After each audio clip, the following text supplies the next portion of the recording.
Hello guys, welcome to Musese TV channel and also welcome to my first tutorial vlog.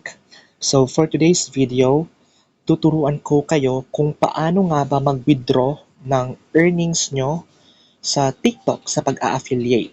So without further ado, simulan na natin ang tutorial video na ito. So first, pupunta muna ako sa GCash. Ipapakita ko sa inyo kung yung laman ng GCash wallet ko. So ito. No, naka-open na pala yung GCash ko. So, ang balance ng GCash ko ay 29 pesos. So, nakikita nyo naman, 29. So, ibaba ko yan. So, next, pupunta na tayo sa TikTok kung saan i-withdraw na natin yung earnings natin sa pag-a-affiliate.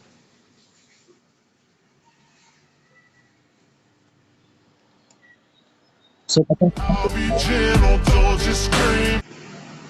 medyo maingay. So, ito. Yun yung sa ating profile. Click mo yung profile. And then, makikita mo ito, katabi ng your orders. Ito mismo, TikTok Studio. I-click nyo po yan.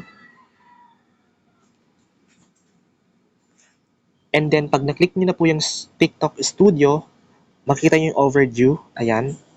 Kiklik nyo po yung view details under TikTok Shop for Creator. So, ayan. Click na po natin yung view details.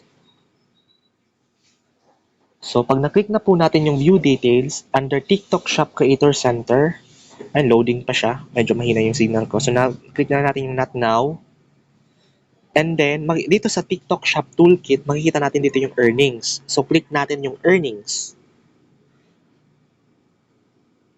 So, after natin maklik yung earnings, ayan na, makikita natin dito yung available balance natin. So, sa akin, meron akong available balance na 108.82. So, dito nyo rin makikita, may settings din dito. So, click natin yan. Pwede kayong mag-auto withdrawal kung gusto yung auto withdrawal. So, para sa akin, manual withdrawal muna. Kung ilan yung gusto kong i-withdraw. So, dito, affiliate orders, dyan nyo din makikita yung mga orders na nag-order po sa inyo na may mga commission. Ayan. Ayan po. Nakikita nyo naman. So, back ko na muna yan. So, dito yung commission, may ranking. So, proceed na tayo. Click natin yung withdraw. After natin maklik yung withdraw, ayan, loading muna. Ayan, andyan na yung default ko sa GCash. Yung payment method ko is yung GCash number ko kanina. So, nakalagay dito, funds should arrive in 1 business days. So, ang i-withdraw ko ay withdraw all. Click ko na lang. Gusto ko i-withdraw na lang lahat. Or kung gusto nyo, 50, pwede rin. So, sa 50 na yan, magkakaroon kayo ng service fee na 5 pesos. So, kung mag-withdraw kayo ng 50, ang marireceive nyo na lang is 45 kasi meron po tayo yung service fee na 5.60. So, sa akin, gagawin ko na lang is 108 pesos lahat. So, ayan. So, sa 108 pesos na i-withdraw ko, ang makukuha ko na lang ay 102.40 dahil nga sa service fee na 5.60. So, click ko na yung submit. Ayan, processing your redemption. Funds should arrive in 1 business days. So, click ko yung back. Ayan, loading pa siya. Ayan, 0.82 na lang. So, pupunta ako sa GCash, titingnan ko kung dumating na nga ba or hindi pa yung winidraw kong funds sa aking TikTok.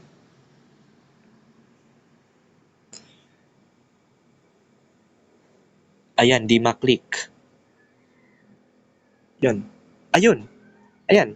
Dumating na. Nag-reflect na agad sa GCash ko yung winidraw kong earnings sa TikTok. Ganun lang kasimple yung pag-withdraw. Salamat po once again sa panunood and see you sa next tutorial vlog ko. Bye-bye!